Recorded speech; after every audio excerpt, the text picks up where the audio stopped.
Hi guys, it's Penny here. For those of you that do not know me, my name is Penny Kroll. I specialise in serious disease and I'm a trainer of EFT, matrix reimprinting and Meta Health, along with many other things. I enjoyed last week's or 2 weeks ago's webinar live Facebook so much that I've decided to do it every 2 weeks, as long as you guys are okay with that. And yet again, I'll just remind you, you all know, you guys are just superb because you know how this works. For all of us that are sitting here at this side, we all think we're chatting to ourselves. So yep, you're doing it already, pressing the little buttons. I always struggle with these because I blonde and I pay to be blonde because I love it. So last week, I'll just have a review, if that's okay with you. I've got my cup of coffee or herbal tea. So last week we went into the stressors, why the sympathetic mode, that when we feel we've got lots of energy, it could possibly be a false energy. And then when we come down from that, we actually go into the parasympathetic, into the hot phase.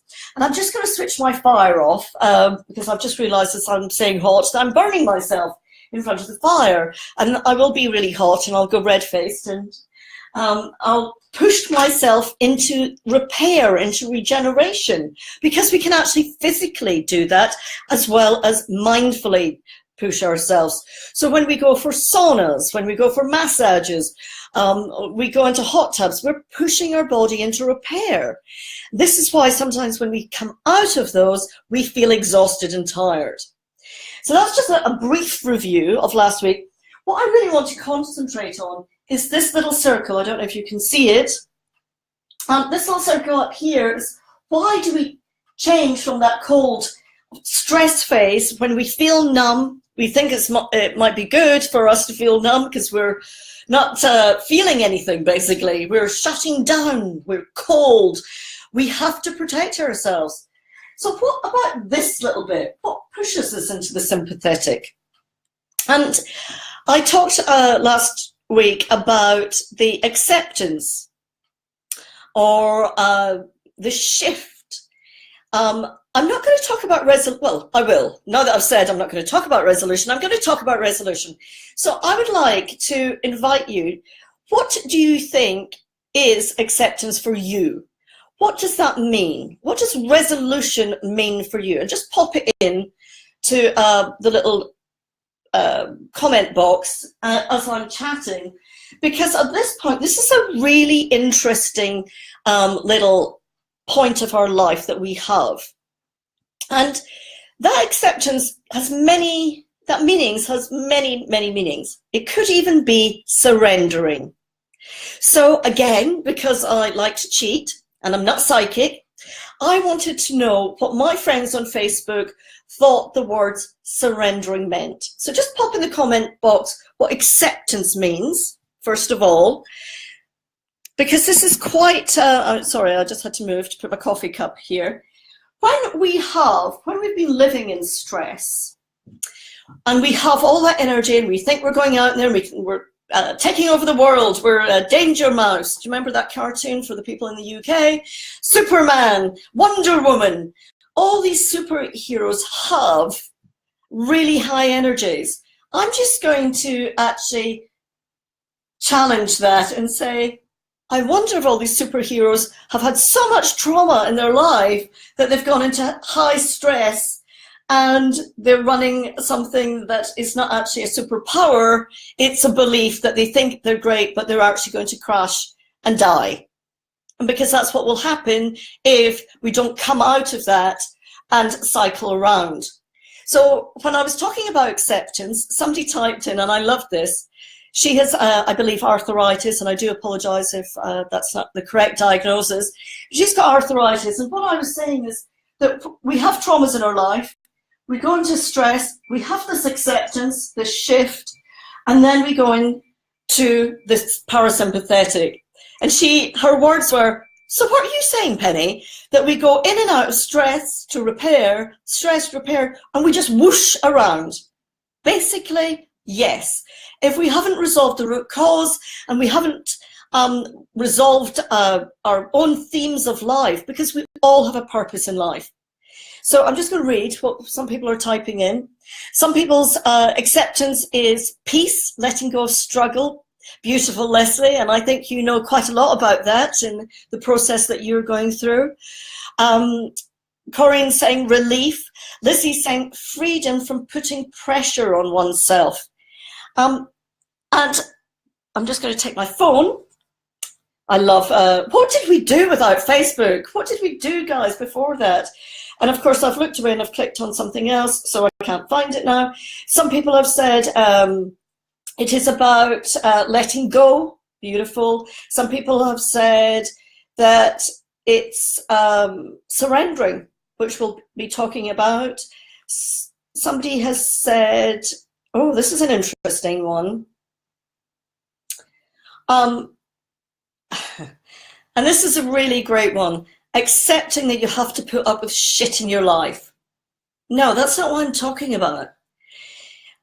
This is not about resignation or resigning ourselves that when we've been given a diagnosis or we're in a, I'll use this woman's words, we're in a shit position, that we have to just accept that and put up with it. No, that will make us whoosh around. Our body is trying to repair, it's trying to survive, but if we just keep on thinking that we have to accept what the universe, and that could be a belief, or that other people are giving us, that is a misconception. It's one of the biggest myths that I hear, and I know that because I was living it. I thought that I had to just put up with it.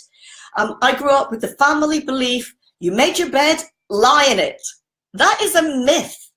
We do not have to make our bed and lie in it. It would be helpful if we make our bed because it makes the room tidy and clean and respectful.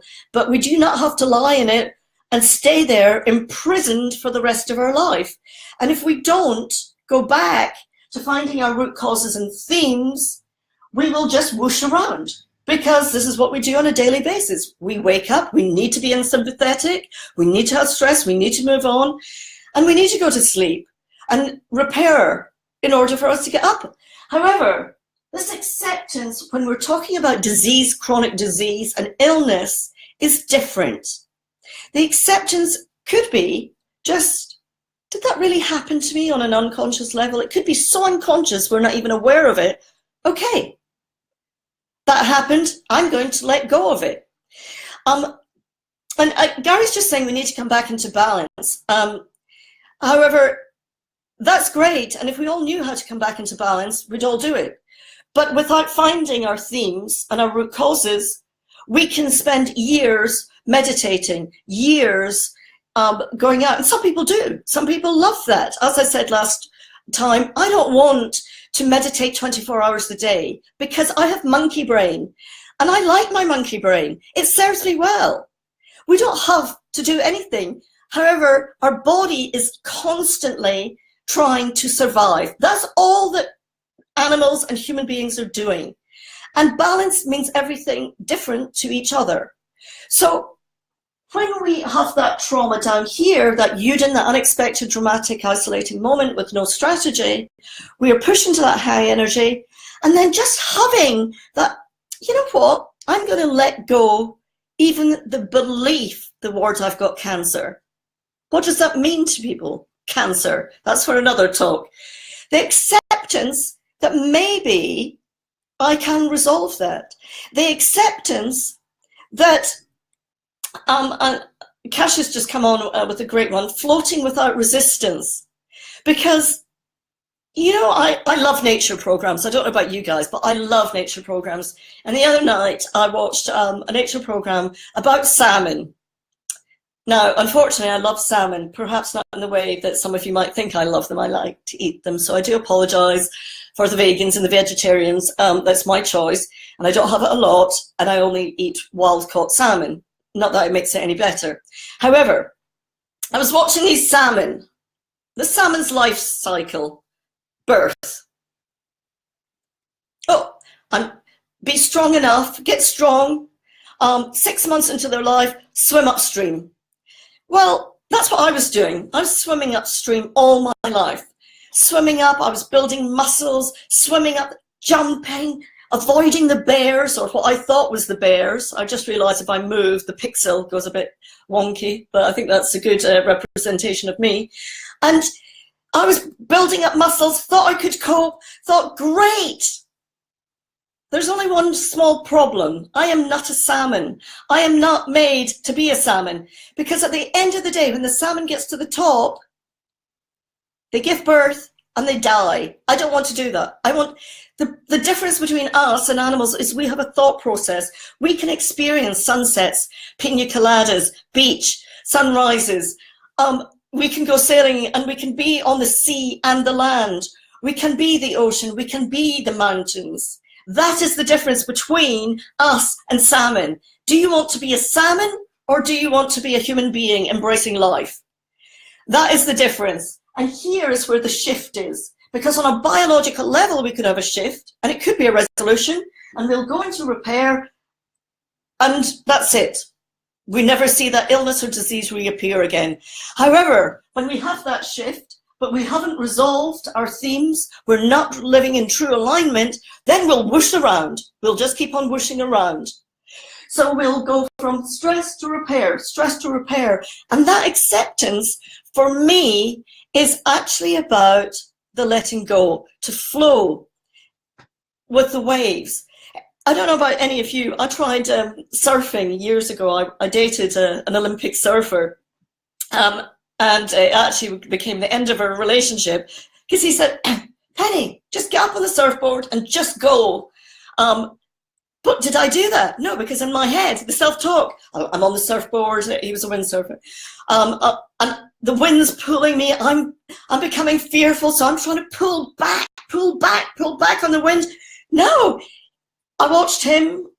He just got up on the surfboard and went with it, because he went with the flow. But I was trying to resist. I was trying to control the wind. What was I thinking? But I was fearful.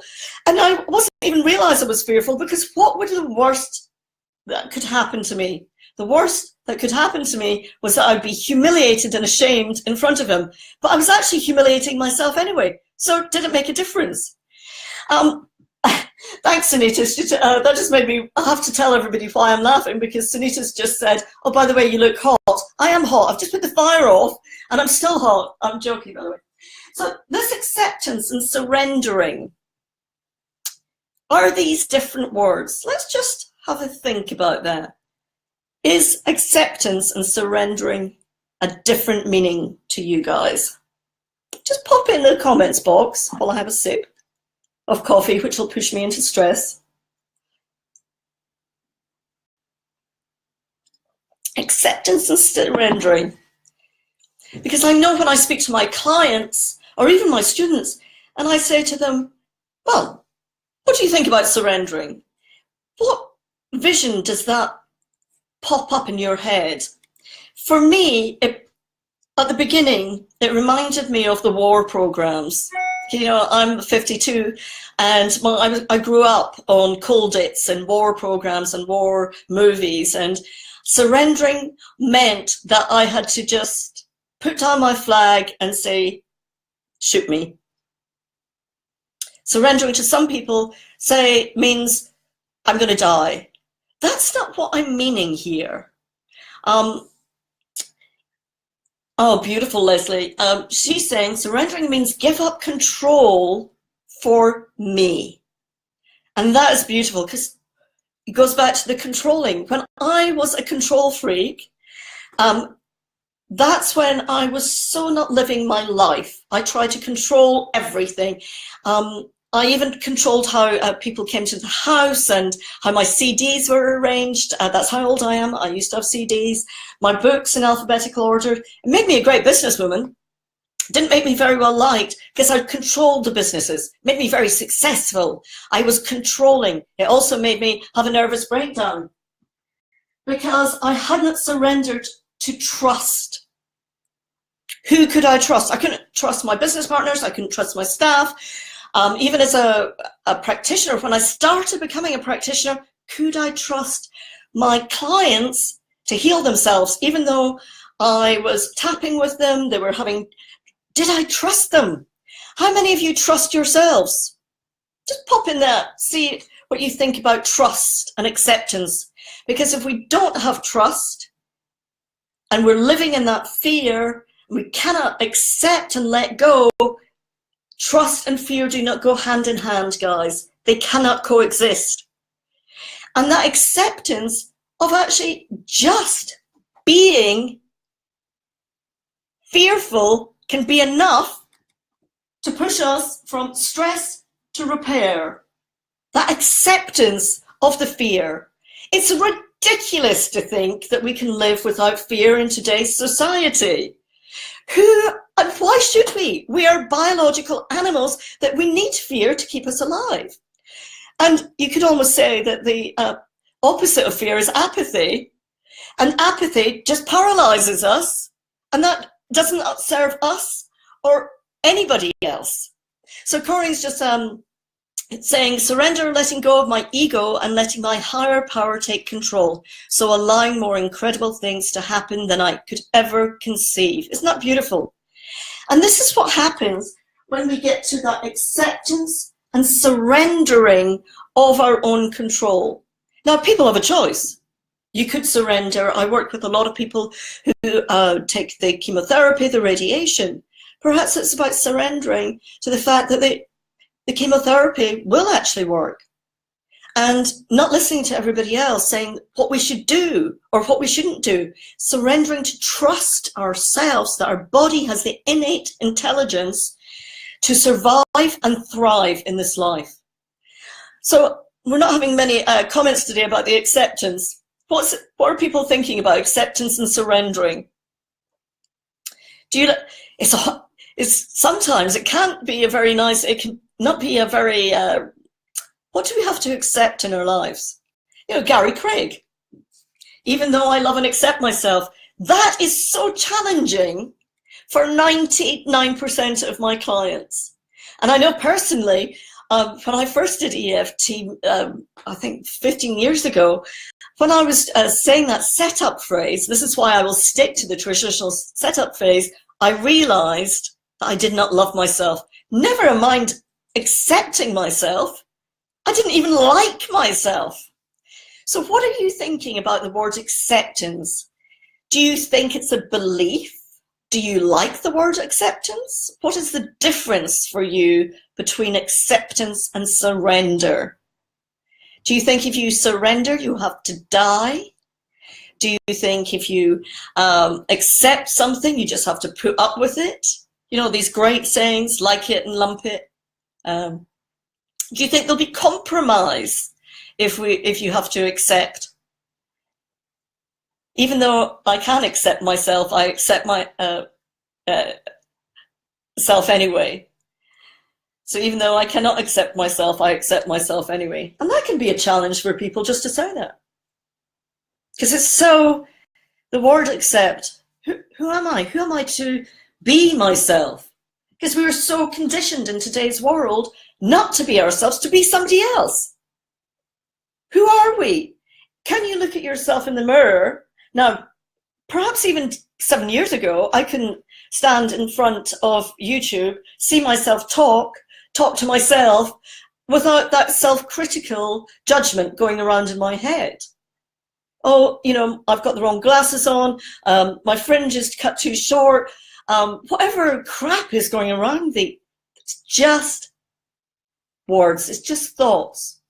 And by observing our thoughts, we can then be aware that they're thoughts and not reality. Leslie's saying meaning of the two words because of conditioning. Yep, conditioning is so wonderful, isn't it?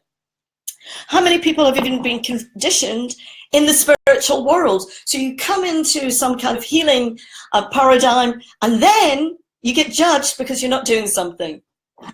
Hence why I've got coffee today. How many of you are really accepting the fact that I am a cancer specialist and I'm drinking coffee? What judgments are going through your head? Are you accepting the fact that I'm just drinking coffee? That's my choice. Can you accept that people have choices and they've got nothing to do with you? Nothing. Can you accept that other people will judge you and that's got nothing to do with you? Kash is saying in surrender, we need to trust that there is a higher power that will take over, that things will just happen. How easy is that? How easy is that to accept that we can come out of the stress phase? Many diseases are not even seen as diseases in this phase because we're numbed out, we cannot feel, and it's serving us a purpose. We might even feel great in that. I know for 15 years of my life, I loved living in this stress. I had so much energy. I loved it. So when I came out, I had my nervous breakdown, and my shift and surrendering was while I was sailing in Croatia. And I was sitting on that boat. And by the way, to this day, I still don't know how to sail, but I like going sailing. On that boat, I sat in the front and looked out, and all I could see was this beautiful green-blue ocean. In Croatia, the waters are so clear that you can see right down, up to 50 meters, right down to the bottom. And the shift and the acceptance to me was I didn't like my life. I had built up a life based on conditioning, being successful, making more money, to show other people something. Who was I? That became my identity. So are we accepting the fact that we actually don't even like our lives? We might not even like ourselves. That could be an acceptance. It could be surrendering to the fact that our soul's essence is here more, to live in our beautiful body more than just going out to make more money or just healing the world. So many of us that have moved into this paradigm think that our purpose is to heal the world. No. I'm going to challenge that and say, really, can you look at yourself in the mirror and is your true purpose to heal the world? Can you accept that might not be your true purpose? Can you surrender to the fact that your true purpose might be sweeping the streets to keep the streets clean? I can't even say it. It might be to be an artist. It might be to be a gardener. It might be to be a pilot. And I'm not talking a commercial pilot that you have to be trained by the time you're 23. I'm talking about you might be able to go off and just learn to fly now, at any age. I've just worked with a man, 74. He's booked his first flying lessons at 74. He has been an accountant all his life. And he realized when he was working with me that he's a very, very bright man. But all he ever daydreamed of as a child was to fly. Peter Pan, that was his favorite story. And yet he said, but we can't fly. And I went, well, what kind of flying do you have? And he said, oh, I love flying. So he's doing that. He's actually going to learn to fly. His wife's not very happy. However, and the resistance in the session was great because he kept on coming up with, well, you know, I'm too old. What about the money? Then he said, well, I do have a bit of a savings account that I'm keeping by for my children. So if his children are watching, I do apologize because your dad is now spending your pension money or your inheritance money on flying. Now, how wonderful is that? Because we are here to live for ourselves, not for our children, not for somebody else, not for our clients. We have to take due diligence, due responsibility, due care. But is that our purpose? So this surrendering to the fact of who we are. It's not wonderful if everybody can just go, you know what? I'm me. I am me. Hands up. If you want to be just you, not anybody else, that you don't look at your bottom in the mirror and go, oh my God, I wish it was like J-Lo's, or it was, I want to be like blah, blah, or I don't even know, I don't watch these things, but what about the Kardashians? Who would want to be like the Kardashians? They've got a lot of money, so what? Is that giving them happiness? I've been reading on Facebook, it doesn't. So what is acceptance and surrender to you? Now this is a little bit worrying because I've got two pairs of glasses on and I'm about to put another pair on. So what else does surrendering? Just surrender, just sit with that a little bit. Because if it's bringing up some emotion for you, that's what I'd like you to explore. And explore what that emotion is. And as I said the other week, resistance for me is merely the body's way of being safe. If there's nothing good or nothing bad about it, we need to come away from that old paradigm of thinking something's good, something's bad, because it's not. Everything is a process. Everything comes into our life for a purpose, whether it's the evilest thing in the world, like Hitler and the Nazis, or whether it's Buddhism, or whether it doesn't matter. The learnings from that are prevalent. They are needed to be looked at. And if we can't take a learning from that, and all we do is sit in hate and anger, we are not going to be able to accept and shift, and we will just continue whooshing around. So all that self-judgment, the harshness, well, if you're not a vegan, you're a killer. That's what I was called the other day on Facebook. I accept that fact they said that. Am I bothered? Not really. I'm going to continue to choose to eat salmon. I'm not going to become one. What else is happening here when we get stuck in the whooshing around? Looking and exploring what we're getting stuck in. What we feel, is it the conditioning or is it our own conditioning? Have we actually started to condition ourselves? You know, do we need to do that? Do we actually need to go 10 miles out of our way to buy that organic milk? Or can we skip it today? Can we accept? And if our husband or our children or our wife say, but I need to eat lasagna tonight and we don't have it, can you accept that's their problem and it's not ours? This is not about being selfish, guys. This is about exploring ourselves and being curious about why we're getting stuck in this whooshing around if we have chronic diseases. Are we being judgment about other people? Are we being judgment about ourselves? Surrendering to the fact that the possibilities are that we have no control, that it is out of our control. What can be done here? Are we ready to actually surrender to the process of our body on a biological level, because our body has innate intelligence to heal itself? But it won't heal itself if we are just stuck in that theme of judgment, of hatred, of keeping up with the Joneses, of self-righteousness, piousness.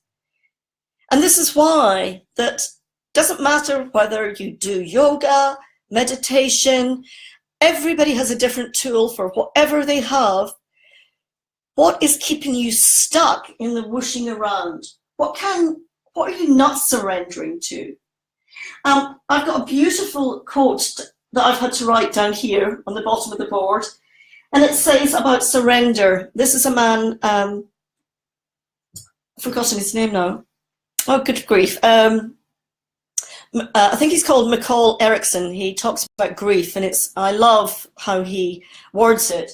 And his quote is, surrender is giving up what we think should be happening for what is happening. That is surrendering. When we push against the wind, when we push against the ocean, that is not helpful for the body to move through the process, because our body knows how to do this, but our mind has got stuck. So have a think about just what is it that you're being stuck in and you're not surrendering to. Surrendering to let go, to stop resisting, to stop saying, I don't have this disease, I'm not going to accept that I will die. That in itself can push people to death. If you cannot accept, it's a very Western mentality. We're fearful of death. I have a whole workshop about that. However, accepting and just tuning in to what you're not accepting and what would be best for you to surrender, accept, or even, in my words, and please tap or breathe because I'm going to swear, have that fuck it moment. Fuck it. It is what it is. Let's go on with life. Corinne's just said, don't push the river, it flows by itself. And that's what we're all about. So hopefully you've got something out of today's little talk, and I'll see you in 2 weeks' time. And I'll record this so you can listen to it or delete it or whatever you want to do, guys. And sending you all love and laughter and joy in your lives and acceptance of who we are. Love and light. Bye-bye.